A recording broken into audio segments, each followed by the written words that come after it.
In this video, I want to briefly talk about how when you're dealing with the so-called mental health system, whether you're talking to a mental health counselor and pay them to talk to them, mental health counselor, therapist, or whatever you want to call them, or if you're talking to somebody on the crisis hotline, the mental health crisis hotline, and you're talking about what the abuser has done to you, and even if you talk to the cops and tell them what happened, they'll play this psychological game where they will,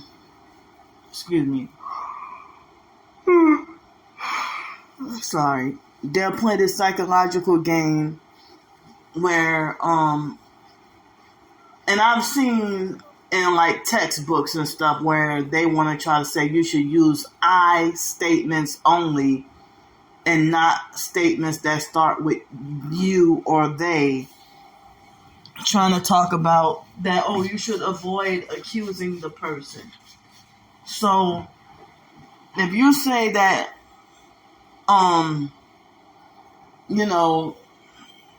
that someone,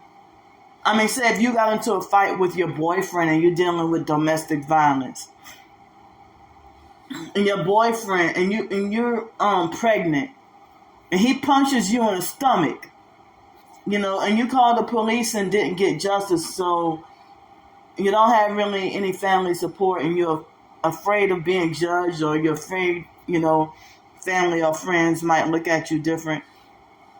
So you anonymously and privately call the mental health crisis hotline, or you might talk to the counselor in person. And so when you're describing what he did to you, they want to say that you should use I statements and not you, them, they, or he did this. But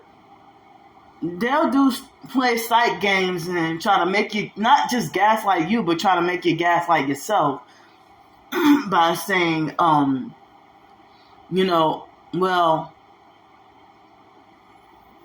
they try to force you or try to make you rephrase it to I statements, saying that I feel like you were violent to me, rather than even if you can have it on film, video footage of him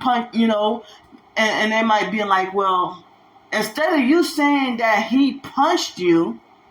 you should rephrase it to, I feel like I feel like he was being violent towards me. And then they want to talk about be careful not to accuse. Or if you have a brother that's living in your house, and if he was the only one in your house besides you, and money comes up missing, nobody else lives there. No, he don't bring company over, and you don't bring company over. So, they would make it like as if you're making a false accusation against your brother that, if nobody else but him could have been the one to steal from you. So then they'll try to ask you, well, how do you know it was him? Or they'll try to make it like as if you should reword the phrase that you suspect that your money was missing, and try to make it like you're wrong for accusing him of stealing when you know it was him and he has a history of stealing for years.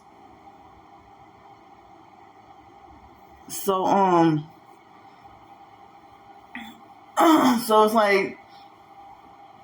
you get off the phone from a crisis hotline, or you walk out of a mental health therapist's office, feeling more oppressed and feeling worse coming out than when you came in, or you after you hung up the phone, you get off the phone feeling worse, you know. So I don't know if y'all have had that experience, but I've been gaslit like that throughout the years, you know, about when people have done dirty or abusive towards me, you know, even though I had never been pregnant or never had a boyfriend, but I think I might have been pregnant one time, but, you know, and I had one boyfriend that was a fake boyfriend, but it didn't last long, so, but other than that, I haven't had a scenario where I had a boyfriend and was pregnant by him and he punched me in the stomach, you know, but I was just using that as an example. But pardon me because my words are kind of not coming out right because I'm sleep deprived and got absolutely no sleep last night. So, thanks.